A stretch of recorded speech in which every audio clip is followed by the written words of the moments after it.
Good morning, good afternoon, good evening. Um, Welcome to this program. I hope uh, you have missed me. If you have missed me half as much as I've missed you guys, then I've missed you twice as much. Tonight, we'd like to discuss the elections in South Africa. I think these are very important elections.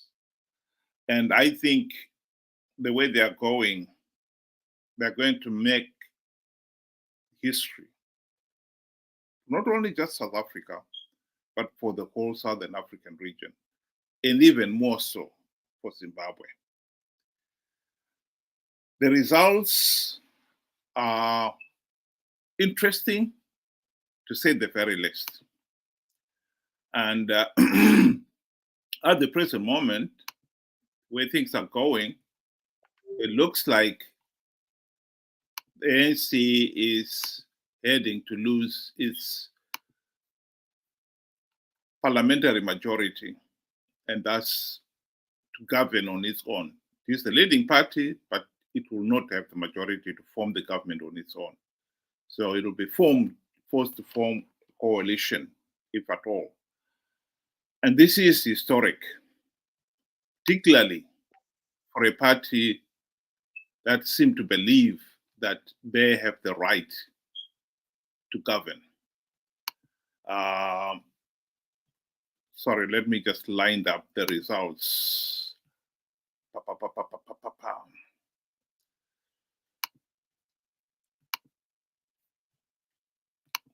the one I want.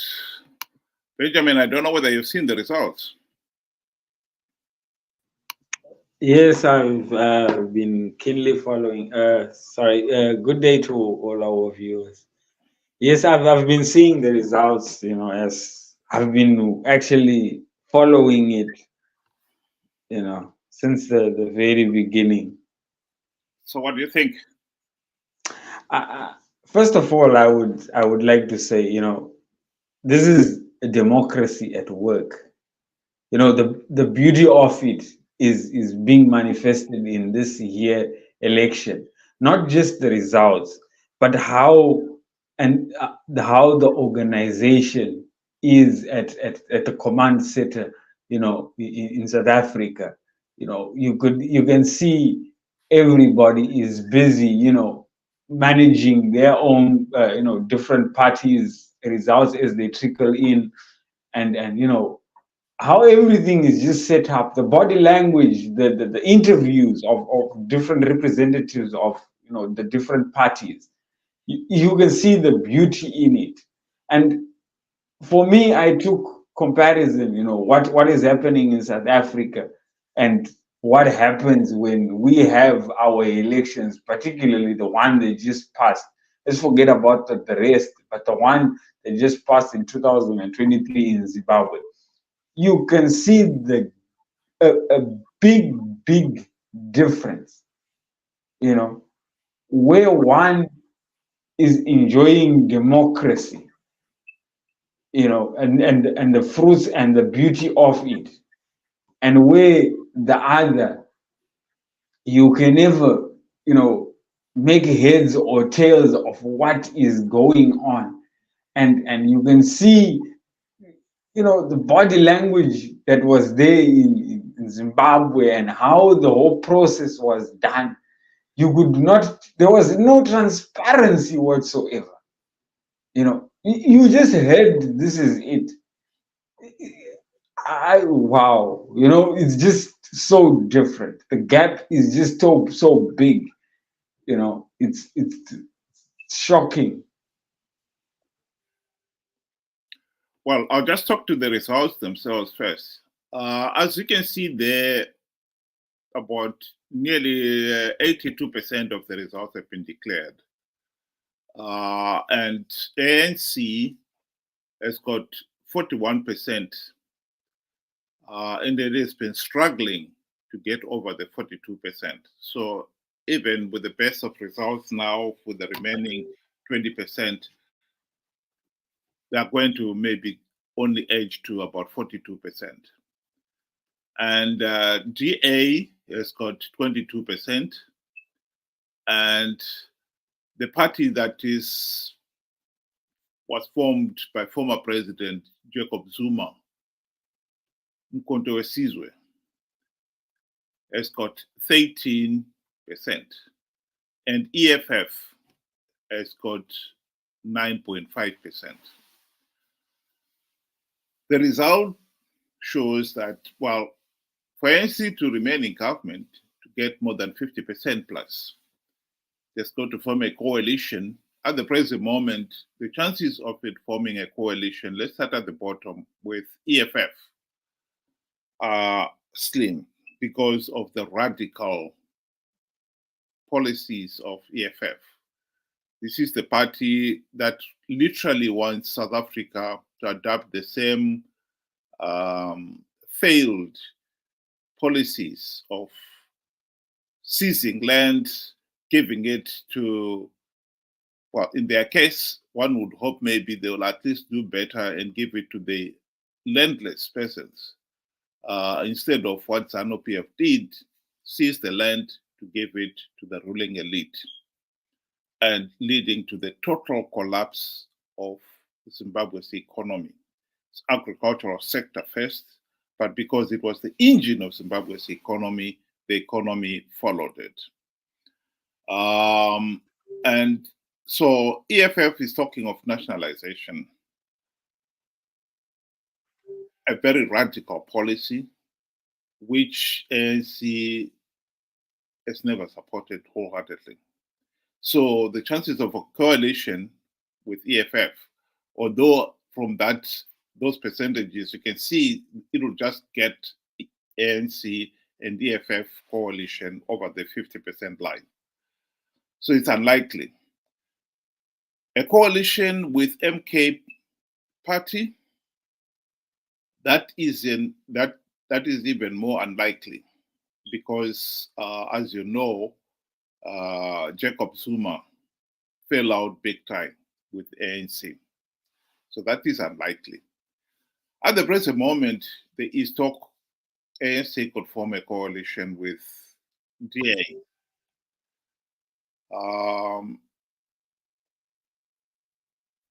DA's policies is more of retaining the economic, well, ownership of the land to farmers, and maybe have a compromise issue of giving land to the landless, which ANC, although it's not come outright in support of that, probably could work with that. But on the economy, I think they've got the same thing. The radical difference between ANC and DA is that whilst ANC has been corrupt and incompetent, I think DA's presence could clip those wings. So that's a positive. What is most important here is that ANC had taken the same mentality as Zanu PF of believing that because they are the party that spearheaded the independence, they have the divine right to rule. And this election, the results is clearly saying, no, the people of South Africa are the ones who will decide who rules the country. And at the present moment, they have decided that ANC, 30 years in power, there's been a lot of corruption and mismanagement, and the economy is in serious trouble. The idea that we can hang on to the ANC just because of its historic connection is not on.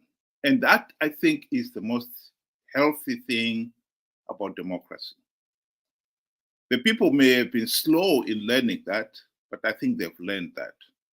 And I think the next 5 years would see definitely an improved management of public affairs with ANC's wings. It doesn't matter which other partner they go in with. I don't think corruption and mismanagement will be so rampant. And the people will see the benefits of that. And therefore, then we'll see in future that it pays to be able to hold those in power to account, to judge those in power on what they can do today and tomorrow, and not on the basis of what they did yesterday. And that is important. And I think that is what is important to the people of Zimbabwe. And I agree with you, the difference between the conduct of the South African elections and the conduct of the Zimbabwe elections, there cannot be any denying that Zimbabwe's 2023 elections were rigged.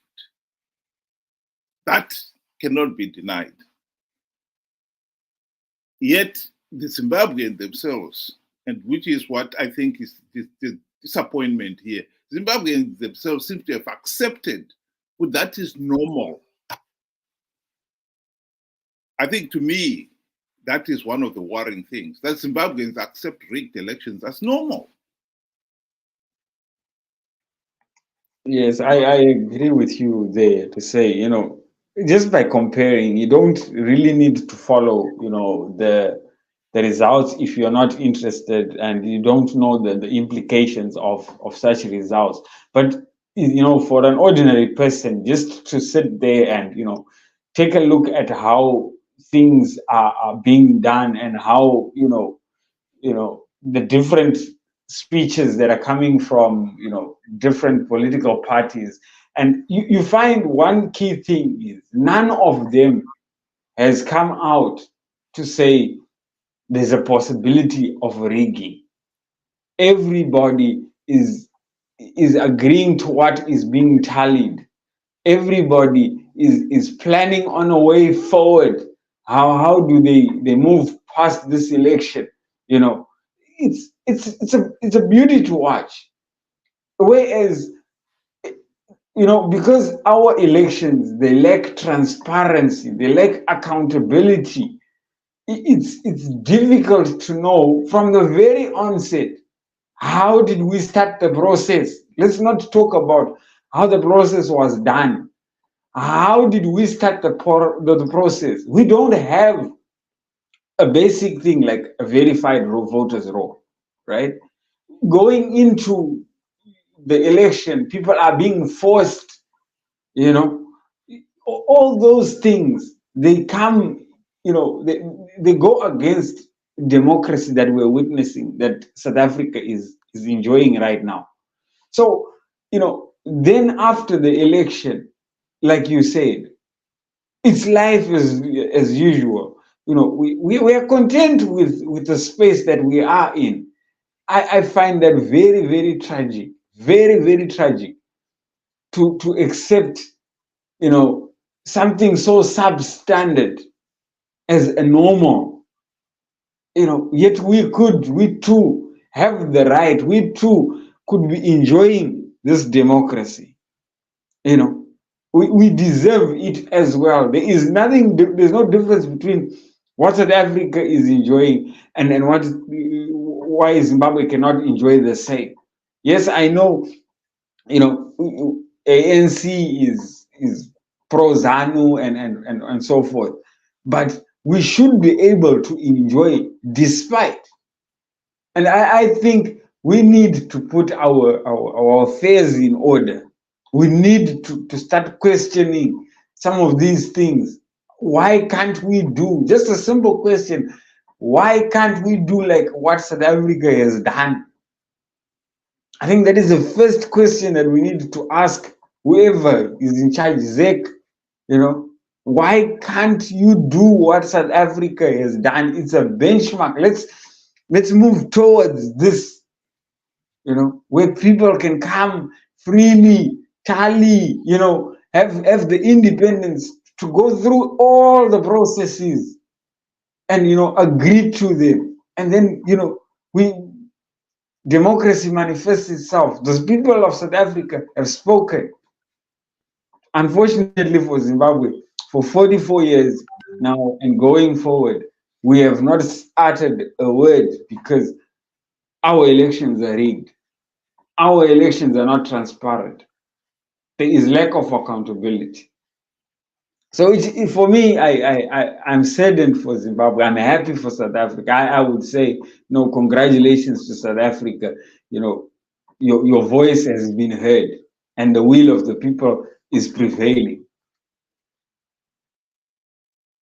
Well, let's just listen to this video clip by a South African talking about the relationship between the ANC and Zanu PF.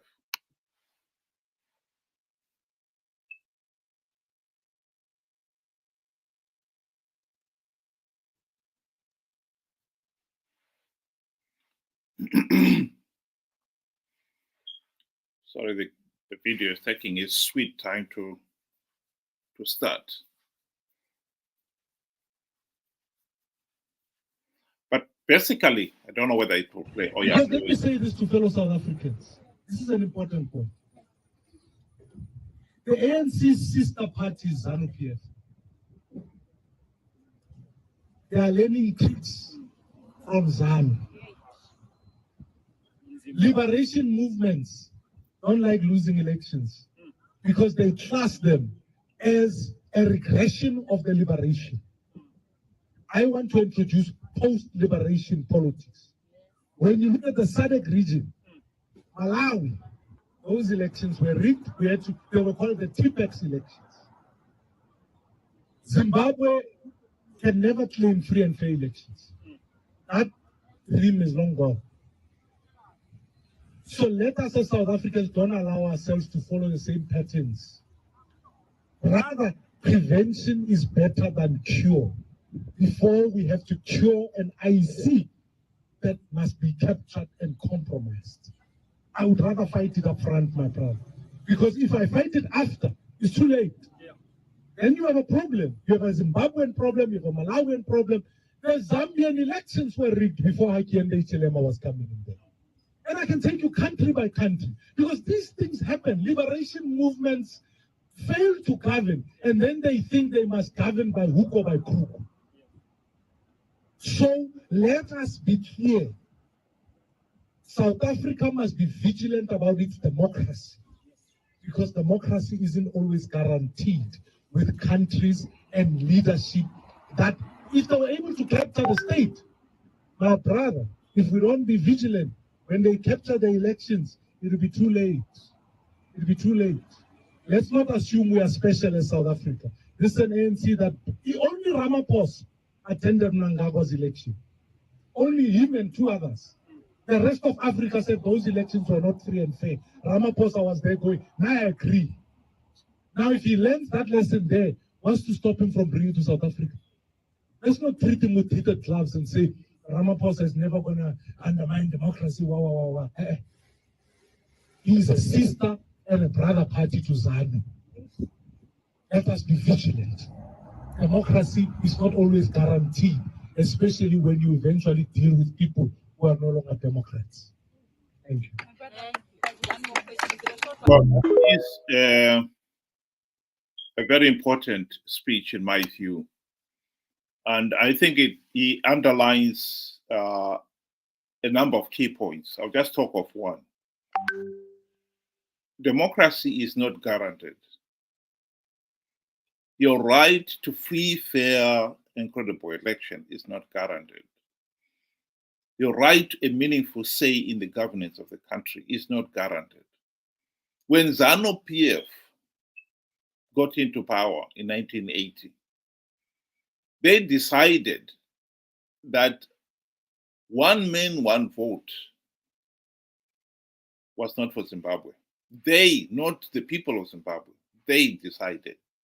Their excuse at the time was that, oh, we couldn't trust the whites to run free, fair, and credible elections. And of course, since the 1980 elections, they have been running elections. And they've still maintained that position. They've seen to it that the elections are not free, fair, and credible. So what the gentleman there was saying is, once a party gets into power, they begin to enjoy the benefits of power. They will seek to consolidate their own position. by denying people, winning by hook or by crook. And that is exactly what Zanu PF has been doing. And in their case, of course, by hook or by crook, includes even murder, mass murder. Let's not forget that Zanu PF managed to coerce PF ZAPU to give up its political ambition as an independent political party through the Gukurahundi. And the end result, PF ZAPU signed the Unit Accord of 1987, which paved the way for Zanu PF to impose the de facto one-party state that has ruled the country to this day. I totally agree with the gentleman. Prevention is better than cure. In South Africa, I think they had the great fortune of having a great leader like the iconic Nelson Mandela. His greatest legacy to the people of South Africa is that he allowed the country to emerge with a healthy and functioning democratic institutions. For us, we were not so lucky. Mugabe rigged the first elections, and from there on, he set out to undermine the democratic the state institutions, to the point now where we saw from last year's election, he was blatantly bribing judges, the judiciary, those in the police, in the army, in the CIO, for the simple purpose to help Zanu PF rig the elections. We have got to find a cure to this. We should have prevented it, I agree. We didn't. After 44 years of rigged elections, we must find a cure to this. This is our challenge. And the prospects of having another rigged election 2028 is real. And I think that is what most Zimbabweans are failing to understand here. Yes, I agree with you when you say, you know, it's high time we find a cure to our problem. But then, you know, we have to ask the first question, you know, like, how do you find democracy? You know, how do you attain democracy, and how do you maintain the space of democracy, right? So the first thing is, you know, you have to understand what democracy is, and you have to work, and I repeat, you have to work to find, you know, the fundamental, what are the fundamental requirements for a country to enjoy democracy. Democracy will just will not appear. You know, we have to work to get it, and to you know, that's the cure, I think. You know, so the only way for me that we can find democracy in Zimbabwe is by first having to implement democratic reforms that will ensure that we rid ourselves of captured, you know, institutions, such that we, going forward, we have a free run, you know, ZEC, a free run police, a free run, you know, army and different institutions. So that is the fundamental thing that is a requirement for us to enjoy democracy. Democracy just will not appear. And I repeat, it will not just appear unless we work towards it. And then after we have worked towards it, we need to maintain, just like what South Africa is doing.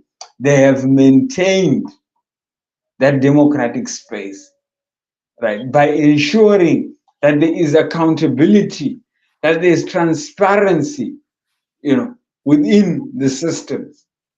That's the only way we could rid ourselves of rigged elections, of violence before, you know, elections, forcing people to do what they do not want, especially in the rural areas.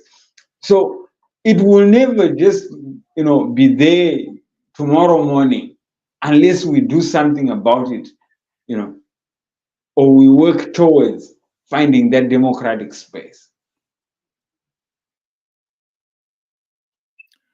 I'll just quickly refer to some people. If you want to join us in this, you can copy that link on the screen and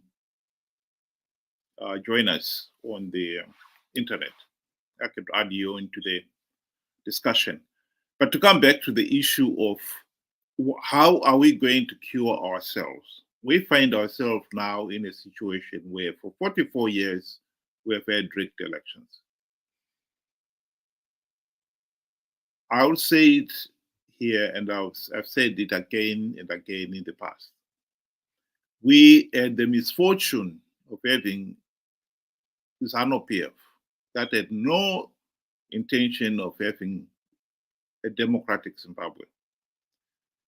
Zanu PF has always had the mentality that they have the divine right to rule the country. And so from the word go, they've never made any apology of it. They've set out.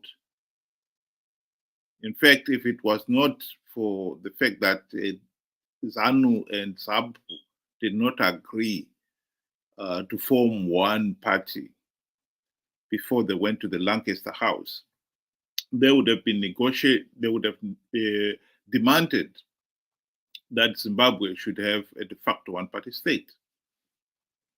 Sorry, a de jure one-party state. So they would have pushed for a one-party state in Zimbabwe. But like I said, Mugabe pushed for the one-party state at a very opportune moment. First opportunity that presented itself. And that was the elections itself. He went into the 1980 elections. His campaign message was that if Zanu PF does not win the elections, the Bush War would continue. And of course, the people voted to end the Bush War.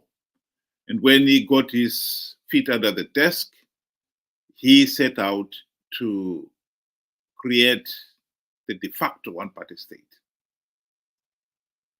So Zanu PF never had any intention of giving the people, all the people of Zimbabwe, a meaningful say in the governance of the country. That's one thing that is clear.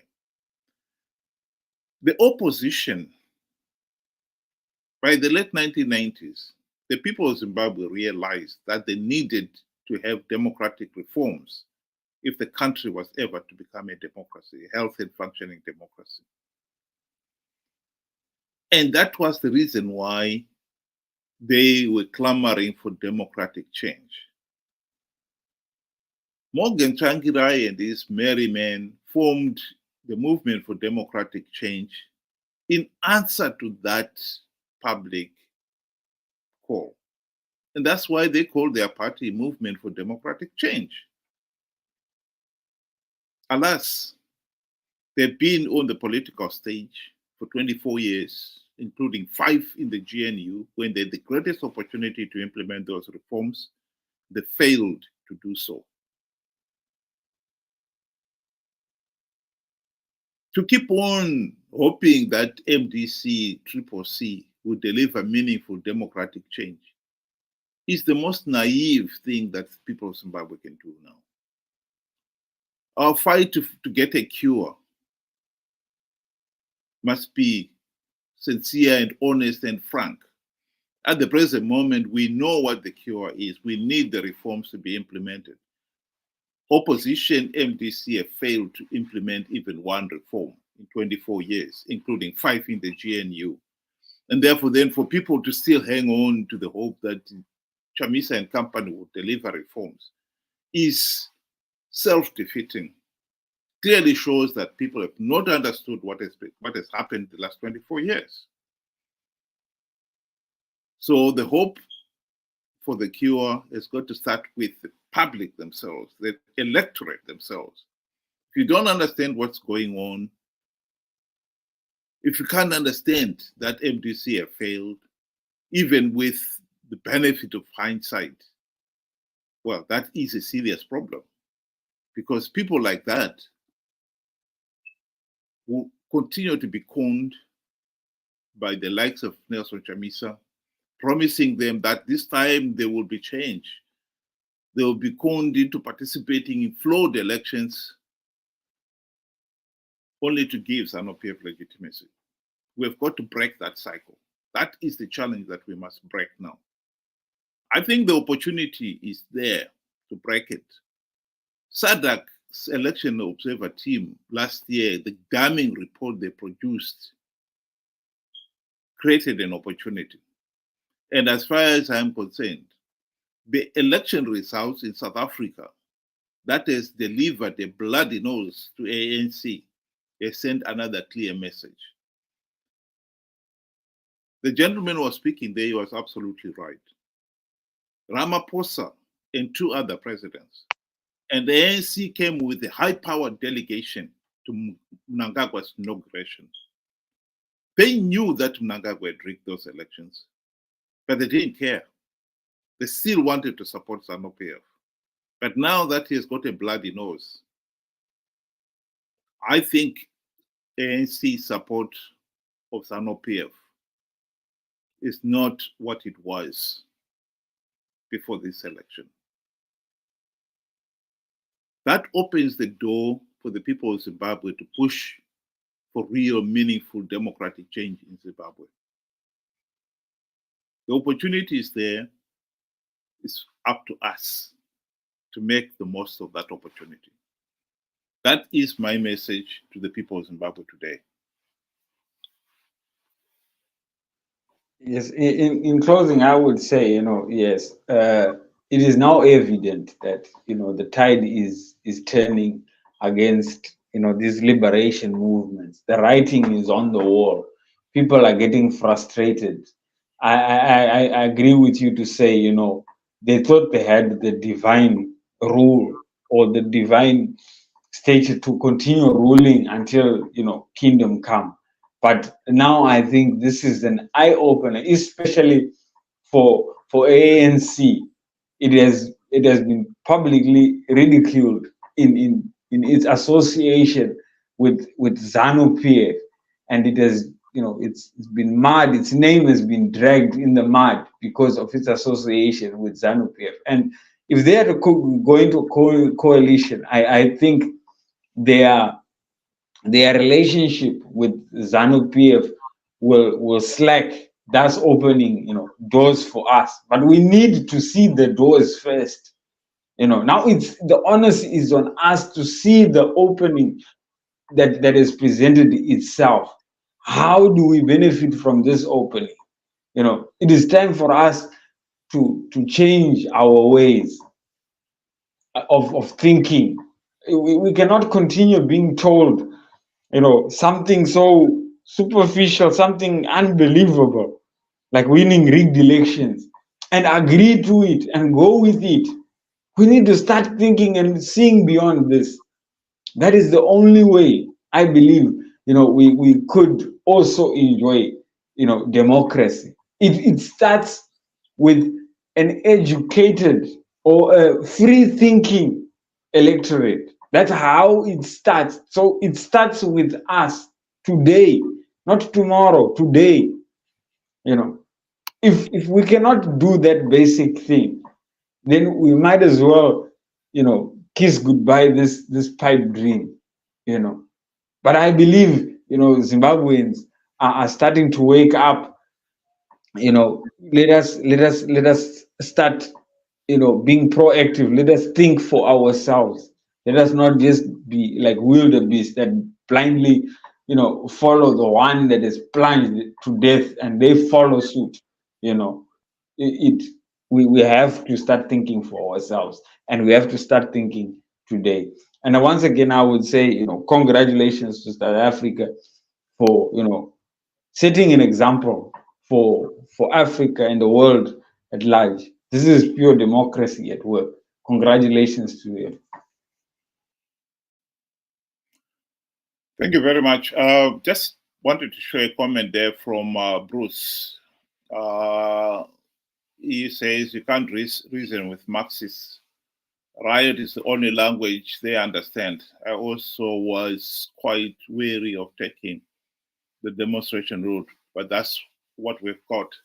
Well, rioting in this particular case, I take it also will include maybe a military coup. The violent route has not solved anything. I think you'll be the first one to admit that the last coup did not achieve anything. It was just musical chairs.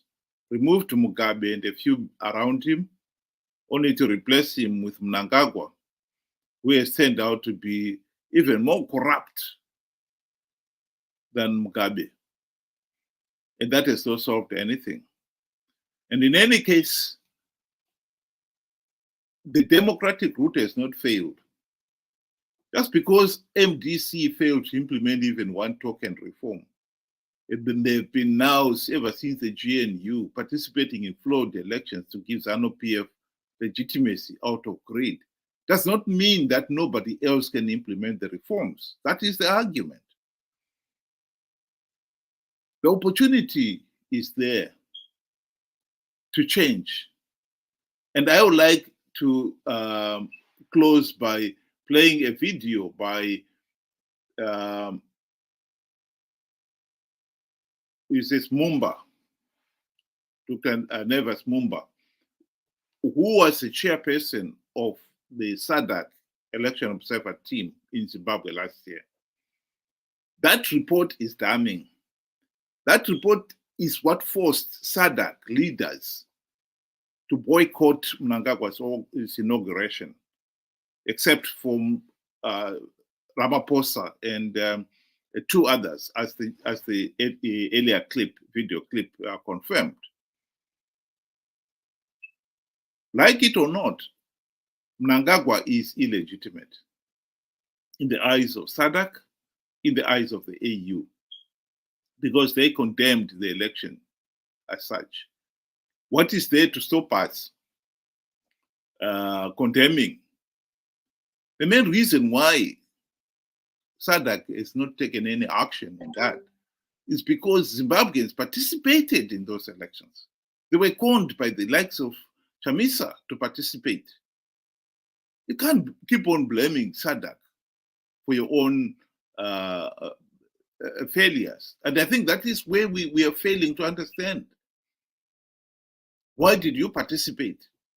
Even when SADC and the AU had said those elections were flawed and illegal, CCC leaders still went ahead and take up their positions, their gravity seats, and even claimed that elections where CCC had won, they were liberated zones.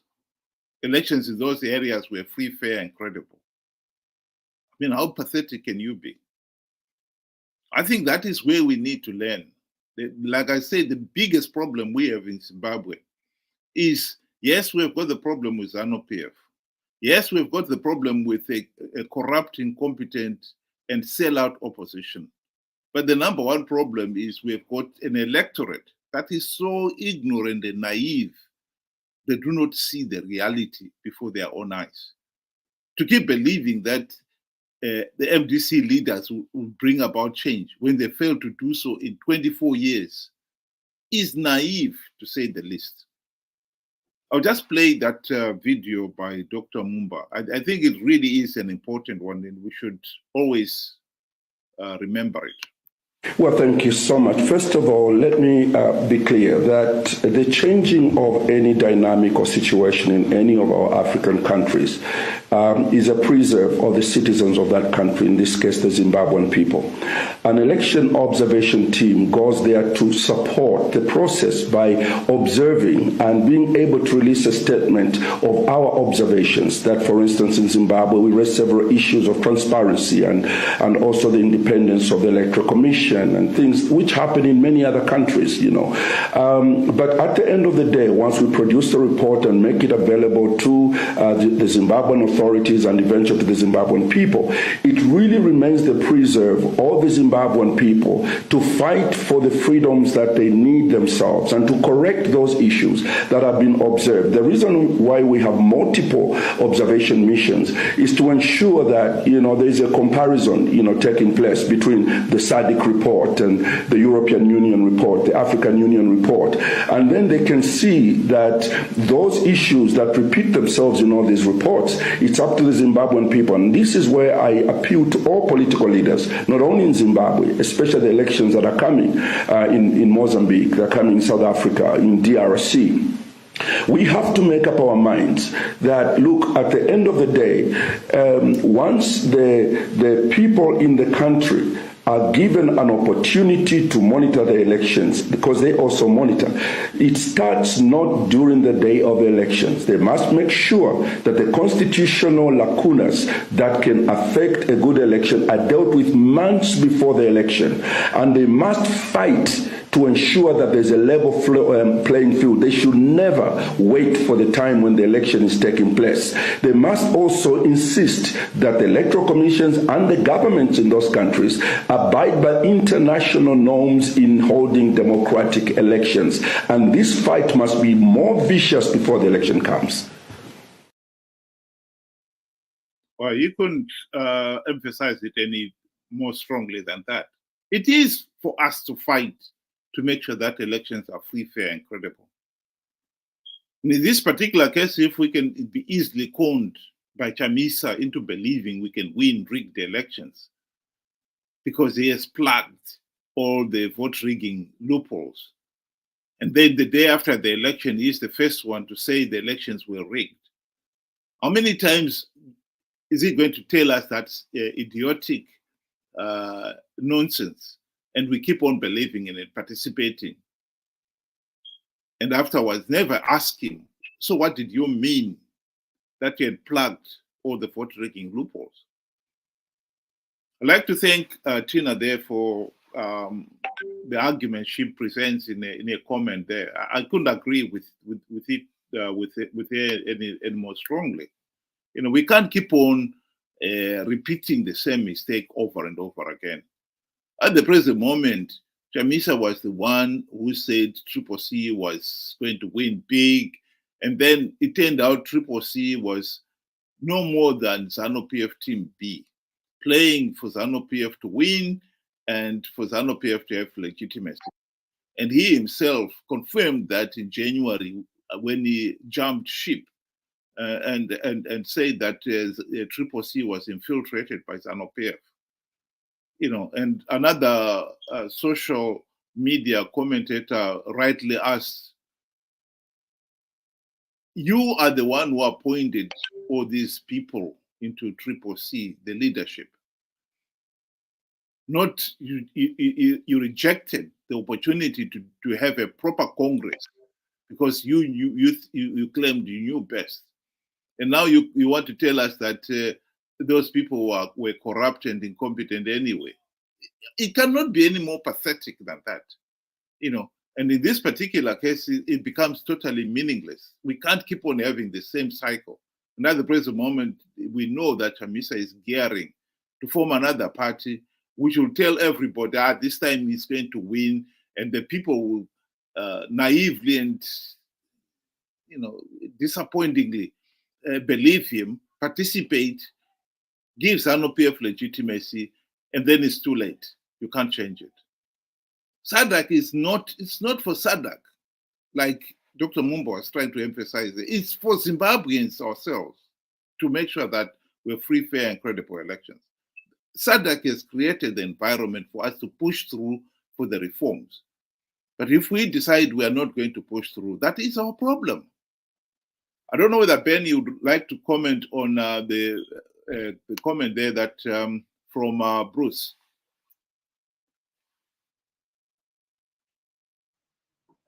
Okay, he says, don't they believe us? Don't they beat us senseless when we talk about these issues? They have the monopoly on violence, and they don't want to listen.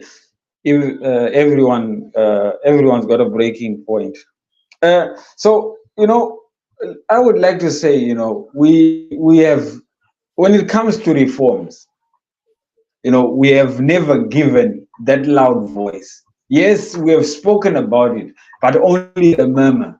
And if you look at it, like what the previous speaker, for I think a South African gentleman, and Dr. Mumbo was saying that you don't cry foul after the election. You demand, or you cry foul before. Just like in Zimbabwe, Triple C went into an election with no verified voters roll, with a delimitation that was fraudulent. They knew all these things, but they still went into that process. So we cannot then say we didn't know.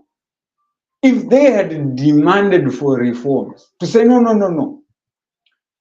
For us to have a free and fair election, we need something as basic as a verified voters roll. People would have listened because it is essential. So the problem is not, I think you are taking the route to say, let us go demonstrating, let us go, and into the streets. I mean, we have been there and we have seen the casualties from it. And I believe that if we had a competent opposition, ones that would actually demand for reforms, that will table reforms in the first place, because let's get it right, no reform has ever been tabled by Triple C or MDC for the past 24 years that they have been there. They've never done so. So we cannot then close that door to say we cannot explore reforms when they are so essential. Even if we do not table our own, let us just get whatever observer, the observer, SADC observer mission, the report that they had, let us table that, let us discuss that. Because in there is every element that needs to be fixed for us to enjoy democracy. So we cannot try and go and do the hard thing, one that is dangerous, because this regime will kill you. For sure, you are right there. But if we do this process of following, let us give reforms a chance. I've always said this. And if we do not do that, I do not see us, we will just be going round and round in circles.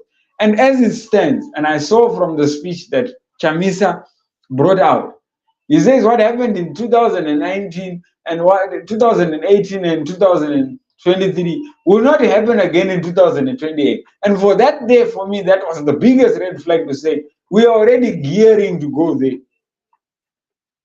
Without any reforms, with the same, the same environment, toxic environment that is there. People are being led. And like what, we were talking about, it is our ability to start asking questions, to have an electorate that, that is free will thinking. We need to think for ourselves, not just blindly follow like a wildebeest head. Whatever happens to the first one happens to the whole crew, because you're failing to think for yourself, you're failing to act for yourself. And once we create that environment of free will, free thinking, I think it will flow. It will be the stepping stone towards the right direction. Thank you. Well, my quick remark with Bruce's comment there is that I think it is important to remember here that MDC failed to implement even one democratic reform during the GNU when they had the golden opportunity to do so. And the MDC have been participating in these flawed elections ever since the GNU out of greed. Zanu PF has never beaten them senseless to force them not to implement reforms. Let's get the historic facts correct. Zanu PF, what Mugabe did when they signed the GNU in 2008 was to bribe the MDC leadership with the trappings of high office. And they forgot about the reforms. There was no one who was beaten by Zanu PF not to implement any reforms. No one. He just bribed them. And I think Zimbabweans need to wake up to that reality, and to fail to see that reality, even now with the benefit of hindsight, is again another serious weakness that both Zanu PF and the opposition have taken advantage of. Democracy only works when you have got an educated, knowledgeable, and diligent electorate.